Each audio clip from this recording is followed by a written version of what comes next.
எல்லாருக்கும் வணக்கம். இன்னைக்கு முக்கியமான சேனலுக்கு நீங்கள் கண்டென்ட் ஆகிட்டீங்க.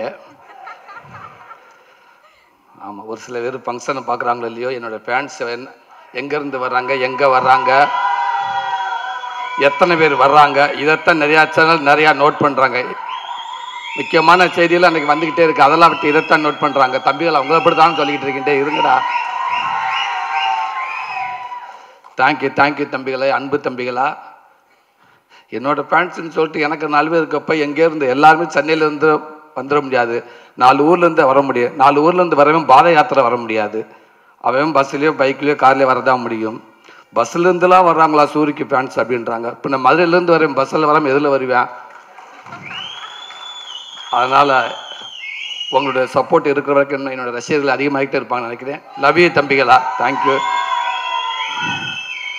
இப்படி ஒரு படத்துக்குள்ளே நான் இருக்கிறேன். எவ்வளவோ மேடைகள், எவ்வளவோ படத்தில் நடிச்சிருக்கோம். முடிஞ்ச அளவுக்கு அதுக்கான பாராட்டுகள் எல்லாமே நான் வாங்கியிருக்கேன், நான் நின்றிருக்கேன். ஆனால் இந்த படத்துக்கான பாராட்டுகள், இந்த படத்துக்கான மரியாதைகள், இந்த படத்தை பற்றி இங்கே தலை சிறந்த இயக்குநர்கள் பேசுகிறப்ப உண்மைக்கு அவ்வளோ பெருமையாக இருக்குது, அவ்வளோ சந்தோஷமாக இருக்குது. ஒவ்வொரு டைமும் இந்த படத்தை பற்றி பேசுகிறப்ப, இந்த சூரியன் சொல்கிறப்ப இது உண்மைக்கே நான் தானே அங்கே உட்காந்துருக்கப்ப எனக்கே சிலுக்குது. இது எங்கேருந்து எவ்வளோ கற்றுக்கிட்டுன்னு எனக்கு தெரியலை, எவ்வளோ என்னை கூட்டிகிட்டு வந்தாங்கன்னு தெரியலை. ஆனால் ஒன்று மட்டும் தெரியுது, என் ஆத்தாப்பை செஞ்ச புண்ணியம், இவ்வளோ பெரிய இயக்குநர்கள், இவ்வளோ பெரிய ரசிகர்கள், தயாரிப்பாளர்கள் என்னை கையப்பிடிச்சு கூட்டாந்து இன்றைக்கி என் அன்பு தம்பி தயாரிக்கிற இந்த கொட்டிக்கால் வரைக்கும் என்னை கூட்டியாந்து விட்டுருக்காங்க. அதுக்கு நான் ரொம்ப நன்றி கடமைப்பட்டிருக்கேன். இந்த படத்துக்குள்ளே வர காரணமாக இருந்த ராமண்ணே, அருண் விஸ்வா, உங்களுக்கு நான் பெரிய நன்றி சொல்லிக்கிறேன். கூழாங்கல் படத்துக்கு அளவு கடந்த ஒரு ரசிகனாக நான் இருந்தேன். ஆனால் அப்பேற்பட்ட இயக்குனர் படத்துக்குள்ளே திருப்பி இன்னொரு நடிகனாக கொண்டு வந்ததற்கு அந்த இறைவனுக்கு நான் ரொம்ப நன்றி சொல்லிக்கிறேன். இந்த படத்தை அத்தனை பேரும் தலை சிறந்த இயக்குநர்கள் எல்லாமே அந்த தியேட்டரில் போட்டு காட்டுறப்ப அவ்வளோ பதட்டத்திலே இருந்து, எப்படி சமீபத்தில் அமெரிக்காவுக்கு போகிறப்ப, அந்த வீசாவுக்கு போகிறப்ப ஒரு வாரமாக நான் தூங்கலை. கொண்டுட்டாங்க என்னைய, விட்டுருங்க நான் அந்த நாட்டுக்கே போகலடான்ட்டு. ஒருத்தன் ஃபோன் பண்ணிட்டேன், அங்கே பாரு இந்த கேள்வி கேட்பாங்க, இதுக்கு மட்டும் ஆம்னு சொல்லணும், இதுக்கு இல்லைன்னு சொல்லணும், மற்ற எதுவும் கேட்கவே மாட்டாங்க. திருப்பி இன்னொருக்கு ஒருத்தர் ஃபோன் பண்ணார், அதெல்லாம் இல்லை, இந்த கேள்வி கேட்பாங்க, இதுக்கு என்ன எஸ்ன்னு சொல்லணும், இதுக்கு நீங்கள் நோன்னு சொல்லணும், வேறு எதுவும் செய்யக்கூடாது அப்படின்னு சொன்னாங்க. ஃபங்க்ஷனுக்கு அப்புறங்கான்னு கேட்டால் ஆமான்ட்டு, வருமா சம்பளமாக உங்கள் பேமெண்ட்டுக்கு கேட்டால் இல்லைன்னு சொல்லணும். இப்படி நிறைய விஷயம் சொல்லியிருக்கோம். மறந்துடுவேன். அவங்க சொல்லி கொடுத்த 1/2 மணி நேரத்தில் இன்னொருத்தனை மாற்றி விட்டு போயிடுவேன். இவன் சொன்ன மறந்துடுவேன். இந்த 5 நாள் 4 நாள் ஆச்சு, 3 நாள் ஆச்சு, 2 நாள் ஆச்சு, 1 நாள் ஆச்சு. அன்றைக்கி நைட்டு ஃபுல்லாக தூங்கலை. காலையில் எந்திரிச்சு காலையில் ஏறி உட்காந்து பதட்டத்தோட உச்சமாகவே இருந்து, அதே அந்த ஒரு வாரம் பேசின 10 பேர் இங்கேருந்து ஒரு 1/2 மணி நேரத்துக்குள்ளே பேசுகிறாங்க, மாற்றி தலைவா விட்டுருங்க தலைவா, டோட்டலாக மறந்துருச்சு, நானா போய் நின்றுவேன் தலைவா, என்னை தவிர கேட்கட்டுன்னு சொல்லியிருக்கல.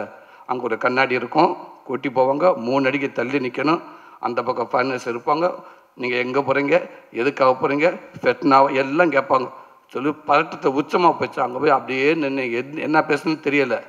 எனக்கு முன்னாடி ஒரு நல்ல பயங்கரமாக பிரில்லியண்ட்டான ஒரு அம்மா போய் நின்றுச்சு.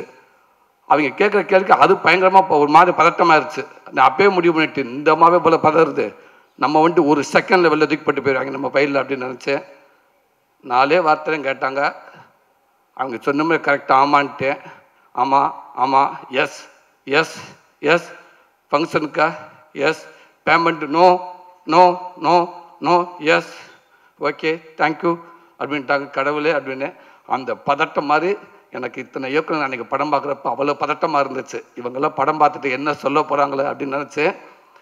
அத்தனை பேரும் அன்றைக்கி அவ்வளோ சொன்னாங்க. பி.சி. ஸ்ரீராம் சார்லேருந்து அவ்வளோ பேர் அவ்வளோ சொன்னாங்க. இன்றைக்கி தலை சிறந்த இயக்குநர்கள் சினிமாவை இன்னைக்கும் சரி எடுத்து பார்த்தா முக்கியமான இயக்குநர்கள் இருக்கிற அத்தனை பேரும் இங்கே இருக்காங்க. அவங்களுடைய மிகப்பெரிய ஆசிரியர்கள், ரைட்டர்கள், நல்ல பார்வையாளர்கள், நல்ல படைப்பாளிகள். அவங்க படம் பார்த்துட்டு இந்த படத்தை இவளுக்கு சொல்கிறப்ப தெரியல, இதை விட எனக்கு வேறு என்ன வேணும்னு தெரியலை. கண்டிப்பாக எனக்குன்ற தாண்டி இந்த மக்கள் நீங்கள் கொண்டு போய் கண்டிப்பாக அவங்க சொல்ல எல்லாமே உண்மை. ஏன்டா ஒவ்வொரு ஆடியோ ஃபங்க்ஷனுக்கு வர்றப்ப அந்த படத்தை பார்த்துருக்க மாட்டாங்க. ஆனால் ஓரளவுக்கு அந்த இயக்குனர் படைப்பை வச்சு சொல்லுவோம். ஆனால் இந்த படத்தை இன்றைக்கி பேசினவங்க அத்தனை பேருமே இந்த படத்தை பார்த்துட்டு அவ்வளோ சொல்கிறாங்க. அதனால் நான் இந்த படத்தை கொண்டு நல்ல விதமாக சேர்த்துன்னு நம்புகிறேன். கண்டிப்பாக இந்த படம் எல்லாத்துக்கும் பிடிக்கும். மிஸ்கின் அண்ணன் சொன்ன மாதிரி இன்றைக்கி ஃபுல்லாக ட்ரெண்டிங் அதான் நினைக்கிறேன். அண்ணன் அவ்வளோ விஷயங்களும் சொன்னார். அது சொன்னது அத்தனையுமே உண்மை. அவர் இதை விட இன்னும் அதிகமாக அந்த படத்தை அன்றைக்கி பேசினாங்க. ரொம்ப ரொம்ப சந்தோஷனே தம்பி வினோத், ரொம்ப நன்றிங்க தம்பி. ஆமாம், தேனி பக்கம் பொள்ளாச்சி மதுரை இப்படி போயிட்டு இருந்த என்ன கொண்டு போய் இப்படி நாடு கடந்து பூரா பெர்லின் எங்கெங்கேயோ கூட்டி போனீங்க தம்பி. எல்லா நாட்டும் கூட்டி போயிட்டே இருக்கீங்க. இன்னும் நாளும் இந்த நாடை ஃபுல்லாக இந்த ஒரு படத்தை வச்சு நீங்கள் சுற்றிடுவீங்கன்னு நினைக்கிறேன். பெர்லினில் போய் அவ்வளோ சந்தோஷமாக இருக்கப்போ எங்கள் அம்மா ஃபோன் பண்ணாங்க. எங்கடா இருக்குன்னு கேட்டாங்க. அம்மா பெர்லினில் இருக்குமாண்டி. அது யார் அப்படின்னாங்க. இல்லைம்மா பெர்லின்மா நாடுமா, அது வெளிநாட்டில் இருக்குமா, இங்கே இருக்குமா, இந்த அவார்டுக்காக வந்திருக்குமா. சரி சரி பார்த்துருப்பு பஸ் வரப்போ பார்த்து குறுக்க போகாத கவனமாயிரு அப்படின்ட்டுச்சு. என்ன வேணுமான்னு கேட்டேன். கோடாலி தையில் இருந்தால் வாங்கிட்டு வாடா, முட்டி வலிக்குதுடா அம்மாவுக்குட்டுச்சு. அவ்வளவுதான். அந்த தாய்க்கு அதுதான் தெரியும், அதுக்கு வேறு எதுவுமே தெரியாது. கேட்டோம்னா ஒரு தையில் எங்கேயும் என் வாங்கிட்டு வாங்கடான்ட்டு, இல்லாட்டா டார்ச் லைட் வாங்கிட்டு வாங்கடா, நைட்டில் கரண்ட் போச்சுன்னா வீட்டில் அடித்து பார்க்க முடியலை. இது தான் கேட்கும். இன்றைக்கி அவ்வளோ பெருமை இருக்குது. தேங்க்யூ தம்பி. இப்படி படத்தை கொடுத்த என் அன்பு தம்பி சிவகார்த்திகேயன், உங்கள் கூட வந்து தோத்தா தெரு கோடி இன்னும் பல படங்களும் உங்கள் கூட நடிச்சிருக்கேன். எனக்கு குழந்தைகள்லேருந்து நிறையா ரசிகர்கள் இருக்காண்ட கண்டிப்பாக நான் அடுத்து சொல்லுவேன். அதில் ஒரு 80% நான் உங்கள்கிட்ட எடுத்திருக்கேன்னு சொல்லலாம். அதான் உண்மை. உங்களுக்கு வந்து அந்த ரசிகர்கள்ட எனக்கு அவ்வளோ பேர் எனக்கு இருக்காங்க. என் அன்பு தம்பி, அதுவும் நீங்கள் எடுத்த படத்துக்குள்ளே நானே கதை நான் நினைக்கப்போ ரொம்ப பெருமையாக இருக்குது. தேங்க்யூ தம்பி. லவ் யூ தம்பி. மிஸ்கின் அண்ணன் சொன்ன மாதிரி இந்த மாதிரி நீங்கள் நினச்சதே பெருமை தம்பி. தேங்க்யூ அண்ணா. ரொம்ப சந்தோஷம். உங்களுக்கும் தலை சிறந்த ஒரு அற்புதமான நடிகை. ஆனால் என்ன நீங்கள் நடிக்கிற பார்க்கவே முடியலை. ஏன்னா அப்படியே இயல்பாகவே இருக்கீங்க நீங்கள் ஃபுல்லாக. அதே தான், ஒரு டைலாக் கூட பேசாமல். நான் வினோத்திட்ட தான் கேட்டேன். நான் டைலாக் பேசணும் ஓகே, அப்பப்போ கூப்பிட்டு கேட்குறேன். அவங்களே உங்களை கூப்பிட்டு ஓயாமல் கழிட்டே இருக்காங்கன்னு. இல்லைண்ணே, இந்த இடத்துல இந்த மூடுக்கு நான் எப்படி இருக்கணும், இந்த இடத்துல நான் என்ன ரியாக்ட் பண்ணணும். அவர் அங்கேருந்து நடந்து வர்றப்போ என்னுடைய கவனம் நான் அங்கே இருக்கணும். ஆனால் என் கவனம் அவன் மேலே இருக்கணுமா, இல்லை எங்கள் அம்மா மேலே இப்படி ஒரு விஷயத்தை அவங்க கேட்குறாங்கன்னு சொன்னாங்க. உண்மைக்கு சூப்பர். அது அவ்வளோ இடத்துல நீங்கள் இருக்கீங்கன்னு நினைக்கிறேன். ரொம்ப சந்தோஷம். இந்த படத்தில் ஒர்க் பண்ண அத்தனை பேர் மதுரை நடிகர்கள் அவ்வளோ பேருக்கும் என்னோட மனமார்ந்த நன்றியை தெரிவிச்சுக்கணும். இப்படி நல்ல வாய்ப்பு கொடுத்தது என் அன்பு தம்பிக்கு ரொம்ப ரொம்ப நன்றி. தேங்க்யூ தம்பி.